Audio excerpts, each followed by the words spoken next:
àkọ̀tun ìṣòro míì tó ọjúmọ́ PDP bó ṣe sún ìpàdé àpapọ̀ rẹ̀ síwájú. ní báyìí tó mọ̀ kù ọ̀sẹ̀ díẹ̀ kí ìpàdé gbogbogbò ẹgbẹ́ òṣèlú PDP kó má wáyé, ògiri ẹgbẹ́ náà ti ń lanu, aláǹgbá ó sì ti ń ráyè wọlé. ìdí ni wípé aáwọ̀ abẹ́nú tó ń bá ẹgbẹ́ òṣèlú náà fínra ó mà tún ń peléke sí i. lásìkò yìí gómìnà tẹ́lẹ̀ ní ìpínlẹ̀ Jigawa Sule Lamido ó mà sọ wípé òun kò faramọ́ bí àwọn kan ṣe kéde Tanimu Turaki SAN gẹ́gẹ́ bí ẹni tí àwọn ń fẹ́ gẹ́gẹ́ bí alága ẹgbẹ́ òṣèlú náà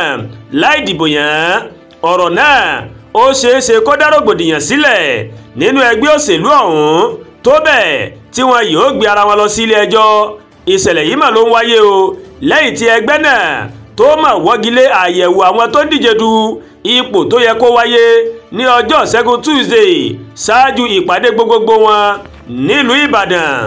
ìgbésẹ̀ yìí ó mà ló máa ń wáyé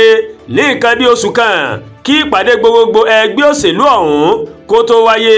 èyí tó mú kí àwọn òǹwòye ohun tó ń lọ nínú ẹgbẹ́ alátakò náà kí wọ́n máa wòye bóyá wàhálà míì ó tún ti ń rúgbó bọ̀ nínú ẹgbẹ́ náà. PDP ní ìgbésẹ̀ láti wọ́gilé àyẹ̀wò náà ó mà wáyé látàrí àwọn nǹkan tó ń wáyé kọjá agbára àwọn. nínú àtẹ̀jáde kan ní ọjọ́ Ajé Monday, alága ìgbìmọ̀ tó ń ṣètò ìpàdé gbogbogbò ẹgbẹ́ òṣèlú náà tó tún jẹ́ gómìnà ìpínlẹ̀ Adamawa Umaru Fintiri ó mà sọ wípé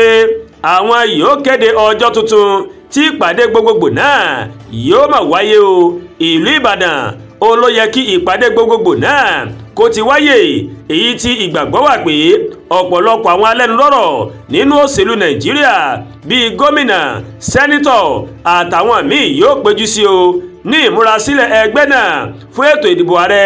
ọdún 2027. ní ọjọ́ Ajé Monday ó ní gómìnà ìpínlẹ̀ Jigawa tó tún jẹ́ èèkàn ẹgbẹ́ òṣèlú PDP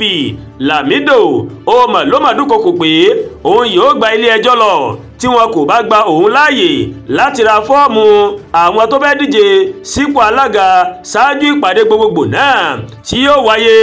lọ́jọ́ 15 àti ọjọ́ 16 oṣù kọkànlá ọdún 2025 yìí nílùú Ìbàdàn. lásìkò tó akọ̀ròyìn sọ̀rọ̀ nílùú Ìbàdàn lẹ́yìn tó kùnà láti ra fọ́ọ̀mù náà, Lamido kìlọ̀ fún akọ̀wé ẹgbẹ́ ọ̀hún Samuel Anyanwu àti ojúgbà rẹ̀ Umaru Bature kí wọ́n má ṣe dá sí ọ̀rọ̀ náà rárá o. nígbà tó ń sọ̀rọ̀, Anyanwu àti Bature wọ́n máa sọ wípé àwọn kò tí ì rí fọ́ọ̀mù kankan tí wọ́n tẹ̀ jáde fún àwọn tó bá fẹ́ díje ní ìmúrasílẹ̀ fún ìpàdé gbogbogbò ẹgbẹ́ náà. àmọ́ ṣá olùdíje tí àwọn èèyàn ìhà àríwá faramọ́ fún ipò alága ẹgbẹ́ náà ó ti gba fọ́ọ̀mù tirẹ̀, ó sì ṣèlérí o láti ṣe dáadáa sí gbogbo ọmọ ẹgbẹ́ tí wọ́n bá lè dìbò yan òun lásìkò ìpàdé gbogbogbò wọn nílùú Ìbàdàn. ẹ̀wẹ̀ mínísítà fún ọ̀rọ̀ FCT Nyesom Wike ó mà ti sọ wípé ẹgbẹ́ òṣèlú PDP ó ti di ilé tí wọ́n kọ́ sórí iyanrìn tí yóò sì wó lulẹ̀ látàrí bí àwọn gómìnà inú ẹgbẹ́ náà bí wọ́n ṣe pa òun tì sí ẹgbẹ́ kan. nínú ọ̀rọ̀ tí àwọn èèyàn kan ń sọ kiri ìgboro wípé ẹgbẹ́ òṣèlú APC olóńdárúgùdù sílẹ̀ nínú ẹgbẹ́ òṣèlú PDP ó wá parí ọ̀rọ̀ rẹ̀ pé ìpàdé gbogbogbò PDP tó yẹ kó wáyé àmọ́ tó ń falẹ̀ kò kan APC bí kò ṣe àwọn fúnra wọn tí wọn kò ṣe àwọn tó tọ́ láti ṣe o. Wike ló sọ bẹ́ẹ̀. Àdúràgbà Olúwatóyìn ló ń kàròyìn sí létí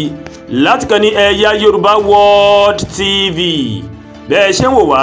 ẹ máa bá wa like, ẹ máa share, ẹ máa comment, ẹ má tún gbàgbé láti bá wa subscribe sórí YouTube channel wa kẹ́ wá bá a tẹ notification bell láti lè máa mọ àwọn ètò wa alákòójọ̀kan tó bá ti gorí ìkànnì yìí. ẹ ṣé púpọ̀ tẹ́ wò wá o, a kú iṣẹ́ tàná adẹ̀kú múra ṣẹ́ tòní, àánú Ọlọ́run bá rèé yóò wá èmi àti yín rí o lágbára Ọlọ́run bá Elédùmarè.